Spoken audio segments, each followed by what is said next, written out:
എന്തിനാണോ നീ എന്നോട് ഇങ്ങനെ ചോദിക്കുന്നത്? Please watch the film. ഉണ്ടാവില്ലല്ലോ, ട്രൂ സ്റ്റോറി അല്ലേ, വളരെ നല്ലതായിരുന്നു. നമ്മൾ അതിന്റെ ഒറിജിനൽ അതില് റിയൽ ലൈഫിൽ ഉണ്ടായിരുന്ന ആൾക്കാരോട് തന്നെ ഇരുന്നാണ് ബാക്ക് സിനിമ കണ്ടത്. അപ്പോൾ അടിപൊളിയായിരുന്നു. എല്ലാവരും വളരെ എന്താ പറയാ, എല്ലാവരും ഒരു ഡിഫറെന്റ് ഒരു ക്യാരക്ടർ ഇതിലാണ് കാണിച്ചിരിക്കുന്നത്. വളരെ നല്ലതായിരുന്നു സിനിമ. തിയേറ്ററിൽ നിന്ന് വന്ന് കാണേണ്ട മൂവിയാണ്. അതിന്റെ ഡയറക്ഷൻ ആണെങ്കിലും ക്യാമറ ആൻഡ് ദ ബോയ്സ് രക്ഷയില്ല. എല്ലാവരും തിയേറ്ററിൽ തന്നെ കാണും. എക്സ്പീരിയൻസ് മസ്റ്റ് വാച്ച് ആണ്. പറയാനുണ്ടോ? ഞാൻ പറയേണ്ട ആളല്ല. നന്നായിട്ടുണ്ട്. എല്ലാവരും അടിപൊളിയായിട്ടുണ്ട്. എനിക്ക് ആ ഒരു ഫ്രണ്ട്ഷിപ്പ് ഭയങ്കരമായിട്ട് ഫീൽ ചെയ്യുന്ന ഒരു സിനിമയാണ്. എല്ലാവരും കാണണം. മസ്റ്റ് വാച്ച് ആണ്. അതെ അതെ, ഇത് ഹിറ്റ് ആയിരിക്കണം എന്നാണ് എനിക്ക് ഹിറ്റായിട്ട് ഫീൽ ചെയ്യണേ. ബാക്കിയുള്ളവർക്ക് എങ്ങനെയാണെന്ന് അറിയില്ല. എല്ലാവരും കാണും തിയേറ്റർ. ഞാൻ മലയാളത്തിൽ കണ്ടിട്ടില്ല. എന്തായാലും ഒരുപാട് ഇഷ്ടമായി. പെർഫോമൻസ് ആണെങ്കിലും മേക്കിംഗ് ആണെങ്കിലും മ്യൂസിക്കും അടിപൊളിയായിരുന്നു.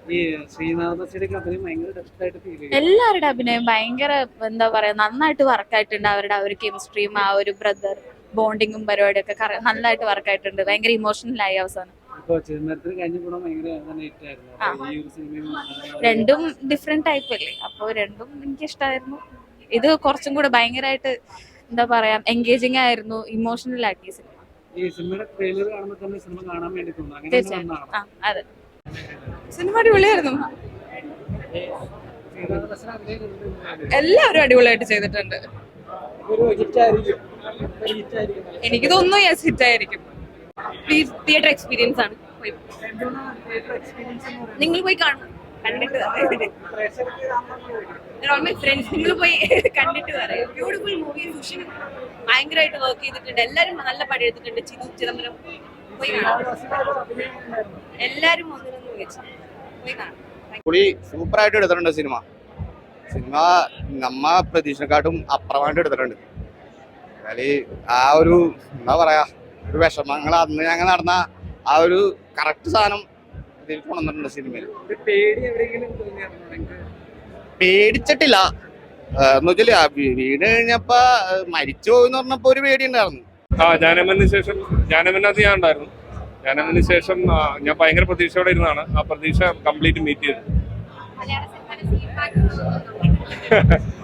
മലയാള സിനിമയുടെ സീൻ മാറ്റം എന്ന് വെച്ചാൽ എനിക്ക് തോന്നുന്നു ഇത്ര ഒരു സർവൈവൽ ത്രില്ലർ വന്നിട്ടില്ലാന്ന് തോന്നുന്നു മലയാളത്തില്. അത്രയ്ക്ക് ഇമ്പാക്ട്ഫുൾ ആണ് പടം. മ്യൂസിക്കും മേക്കിങ്ങും എല്ലാം. മലയാള സിനിമയുടെ ക്രീം ആണല്ലോ ടീം. അതുപോലെ ആ ഒരു സാധനം ഭയങ്കരമായിട്ട് ജസ്റ്റിഫൈ ചെയ്തിട്ടുണ്ട്. അടിപൊളി സിനിമയായിരുന്നു. സ്പെഷ്യലി സെക്കൻഡ് ഹാഫില് എല്ലാവരുടെ പെർഫോമൻസ് ഓഡിയൻസുമായിട്ട് ശരിക്കും കണക്ട് ചെയ്യുന്നുണ്ടായിരുന്നു. And I think everybody should come to the theatre and must watch. Because ഞാൻ സെക്കൻഡ് ഹാഫിൽ ലിറ്ററലി ചെയറിന്റെ എഡ്ജിലാണ് ഇരുന്നത്. അയ്യോ എന്ന് പറഞ്ഞിട്ട്. It was really nice. ആ BGM was like the cherry on top of the cake. It was absolutely wonderful. I really love the movie and I think everybody should come watch. Yeah, I really loved it. It was nice. Correct ആയിട്ട് എനിക്ക് തോന്നി. Especially the start of the scene, the movie was really brilliant. I love that song and it was a really beautiful experience in the theater. It was really touching. And actually അത് കണ്ടിട്ട് ഞാൻ കരഞ്ഞു. Actually I cried. His acting was brilliant. It was just beautiful.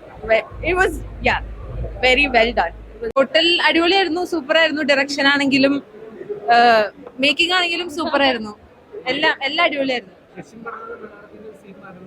Scene മാറ്റും. മാറ്റി കഴിഞ്ഞു. ഇനി super ആയിരിക്കും, അടിപൊളിയായിരിക്കും.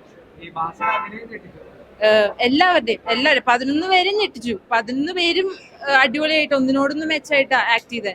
എല്ലാവരും അടിപൊളിയായിട്ട് ആക്ട് ചെയ്തു. OTT വന്നു കഴിഞ്ഞാൽ അപ്പൊ കാണാമെന്ന് വിചാരിച്ച് നിങ്ങൾ ഇരിക്കരുത്. Because theatre experience one experience ആണ്. അതിനകത്ത് ഓരോ സീനും നിങ്ങൾ എല്ലാവരും ആ സിനിമയ്ക്കകത്തുള്ള പോലെ നിങ്ങൾക്ക് തോന്നുള്ളൂ. ഞാൻ തള്ളുമല്ല, literally I am saying the truth. Because അങ്ങനത്തെ ഒരു സിനിമയാണ്. അത്രത്തോളം നമ്മൾ ഗ്ലൂഡ് ആയിട്ടിരിക്കുക ആ പടത്തിനോട്. അതുകൊണ്ട് മസ്റ്റ് ആയിട്ടും തിയേറ്ററിൽ പോയി കാണാം. സൗബിന്റെ അഭിനയം നല്ല സൂപ്പർ. എല്ലാവരും നന്നായിട്ടുണ്ട്. സൗബിന് നന്നായിട്ടുണ്ട്.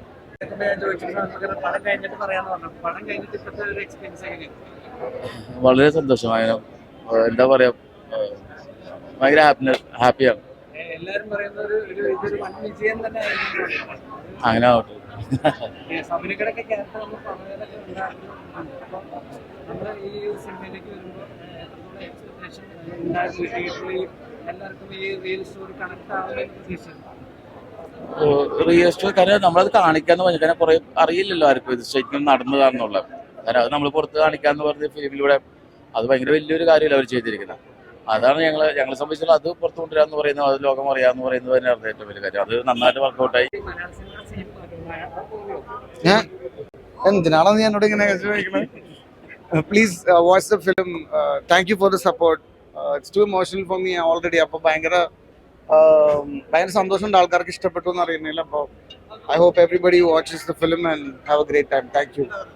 ബാസി പിന്നെ സൗബിൻ ആ ഒരു ഗ്യാങ്ങിലെ മെയിൻ മെമ്പേഴ്സ് ഇവരാണ്. അപ്പൊ ഇവരുടെ പെർഫോമൻസ് എടുത്ത് പറയണ്ട, നമുക്ക് അവരായിട്ട് നമ്മളുടെ ഒരാളായിട്ട് തോന്നും, ആ ഒരു ഫീല് നമുക്ക് തോന്നും. അപ്പൊ ത്രൂ ഔട്ട് ശരിക്കും എൻജോയ് ചെയ്ത് കാണാവുന്ന ഒരു തിയേറ്റർ വാച്ചാണ്. സുഷിൻ ശ്യാം പറയുന്ന പോലെ മലയാള സിനിമയുടെ സീൻ മാറ്റിയിരിക്കുകയാണ്. കാരണം നമ്മളിപ്പോൾ ഒരു സർവൈവൽ ത്രില്ലർ കാണുന്നതോ സുഹൃത്ത് ബന്ധങ്ങളുടെ സിനിമ കാണുന്നതോ ആദ്യമായിട്ടല്ല. അത്തരത്തിലൊരു പുതുമ പറയാനില്ല. പക്ഷേ എടുത്തു പറയേണ്ടത് ഇപ്പോൾ ഗുണ കേവ് എന്നുള്ള ആ ഒരു ലൊക്കേഷൻ നടക്കുന്ന ഒരു ഇൻസിഡന്റ് ആണ്. ഇതിൽ റിയൽ ലൈഫ് നടന്ന ഇൻസിഡന്റ് ആണ്. അപ്പോൾ ആ സ്ഥലത്ത് ഇപ്പോൾ ഷൂട്ടിംഗ് പെർമിഷനോ അങ്ങനെയുള്ള ഒരു കാര്യങ്ങളില്ല. ആ ഒരു ലൊക്കേഷനെ പരിപൂർണമായി തിയേറ്ററിലേക്ക് എത്തിക്കുക, അല്ലെങ്കിൽ ഒരു സെറ്റ് എങ്ങനെ അതിനെ ഒറിജിനാലിറ്റിയിൽ അവതരിപ്പിക്കുക എന്നുള്ളിടത്താണ് സിനിമ മാറ്റിയിരിക്കുന്നത്. കാരണം ഒരു സെറ്റാണ് ഇതൊരു പിന്നെ അങ്ങനെയുള്ള ഒരു ലൊക്കേഷൻ ഒറിജിനൽ ലൊക്കേഷൻ അല്ല എന്ന് യാതൊരു വിധത്തിലും നമുക്ക് മനസ്സിലാവാത്ത രീതിയിലാണ് അതിൻ്റെ ആർട്ട് വർക്ക്.